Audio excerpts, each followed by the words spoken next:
सरकार को आलोचना को सिरे से खारिज करने के बजाय सुनना चाहिए। लोकतांत्रिक मूल्यों को खत्म करने के सुझावों पर एक विचारशील और सम्मानजनक प्रतिक्रिया की आवश्यकता है। प्रेस और न्यायपालिका, जिन्हें लोकतंत्र के स्तंभ के रूप में माना जाता है, को किसी भी कार्यकारी हस्तक्षेप से स्वतंत्र होने की आवश्यकता है। मजबूत लोकतंत्र के लिए मजबूत विपक्ष की जरूरत होती है।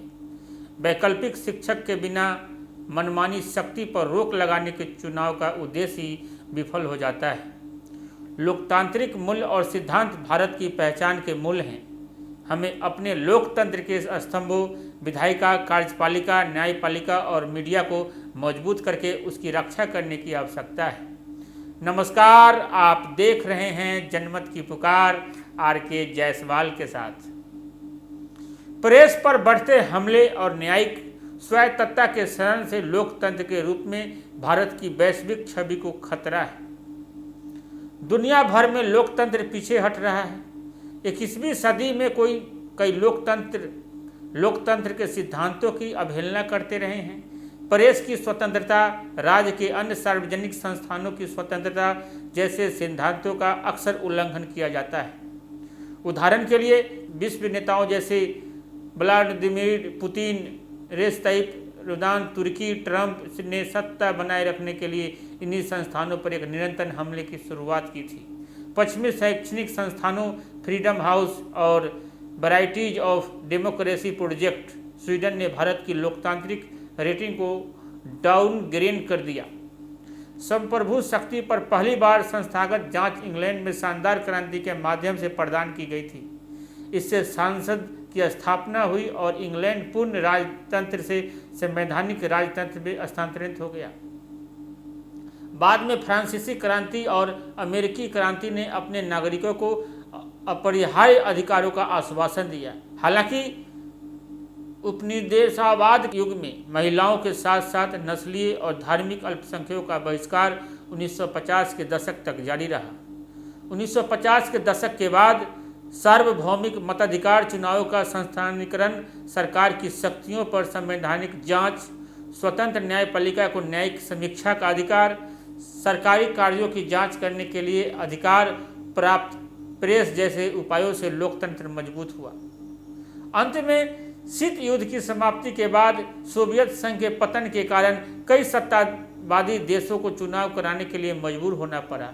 इससे दुनिया के अधिकांश देशों में उदार लोकतंत्र शासन की स्थापना हुई।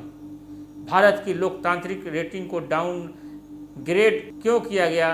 फ्रीडम हाउस और बीडेम बहुआयामी ढांचा दोनों ही प्रेस की स्वतंत्रता और न्यायपालिका की स्वतंत्रता को काफ़ी महत्व देते हैं।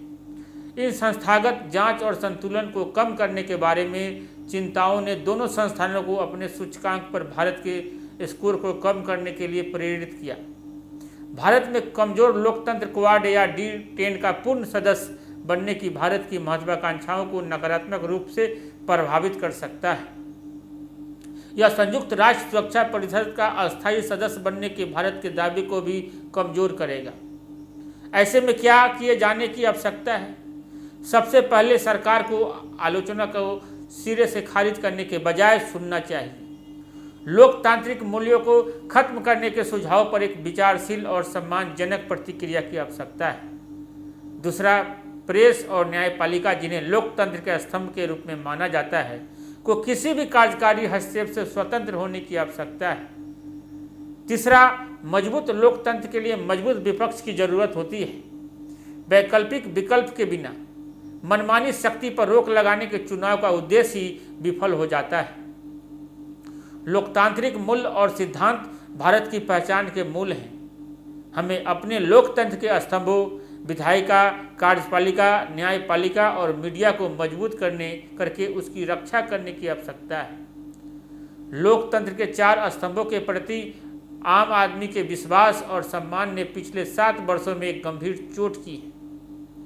भारत को अपनी छवि में बदलने की अपनी हड़बड़ी में लोकतंत्र और सामाजिक ताने बाने की इमारत को नष्ट कर रहे हैं, यह महसूस किए बिना कि हम सभी भी दफन हो जाएंगे। राजनेता केवल चुनाव के बारे में चिंतित है, बाबू सही पोस्टिंग के बारे में है और कुछ न्यायाधीश माई लॉर्ड के बजाय योर ऑनर कह जाने पर नाराज है। आज आम आदमी को यह महसूस करना होगा कि आखिरकार वह राष्ट्र की नियति को गढ़ता है। लोग अपनी मनचाही सरकार चुनते हैं, लेकिन उन्हें वह सरकार मिलती है जिसके वे हकदार होते हैं। हमें कैसे आकलन करना चाहिए कि क्या हम भारत में लोकतांत्रिक प्रथा का शरण देख रहे हैं, जिसे राजनीतिक वैज्ञानिक लोकतांत्रिक बैक स्टाइलिंग कहते हैं। यदि भारत को लोकतंत्र खतरे में है तो यह दर्शाता है कि केंद्र सरकार ने लोकतंत्र के मूल सिद्धांतों का उल्लंघन किया है।